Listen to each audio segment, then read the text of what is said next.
Hello guys.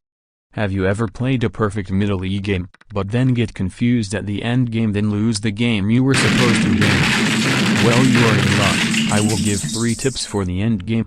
Let's dive in. Tip number 1. Activate your king. In the endgame the king is like a piece like any other, taking pawns, protecting pawns etc. It has many roles to do as it is a pretty powerful piece, so activating it is probably a good idea. What that means is usually moving your king towards the center of the board where it has the option to target many weaknesses, but it doesn't always go in the center. In this position, black has several weak pawns, and white king is really close to it, so white has to go toward those pawns to capture them and promote them. It doesn't go to the center this time. So yeah, the key takeaway from here is to use your king like a piece and activate it as much as possible. Tip number 2. Create passed pawns. Now what is a passed pawn exactly? A passed pawn is a pawn with no neighbors on adjacent files and the file it is on. These pawns are an extremely valuable asset in endgames, especially king and pawn, as they can be promoted easily or be used as a decoy, which I will get on later. So to create passed pawns,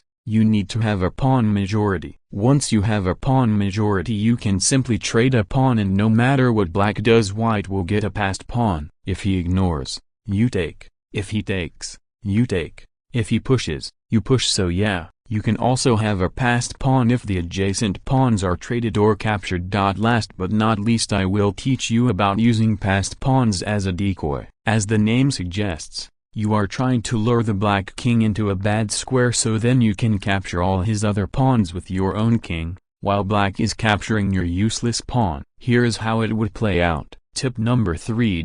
Cut off the opponent's king. You might wonder what cutting off means. Look at this position. Can the black king ever get to the other side? No, but the white king can go anywhere, which is a huge advantage. In this example white is easily promoted because the black king can never get close to the pawn. Most times this is done with the rook, so I will use examples with the rook. In this position what move would you play here? Yes, you cut off the king once again. If you learned something or enjoyed this video then like the video and subscribe. Anyways, play well and have fun.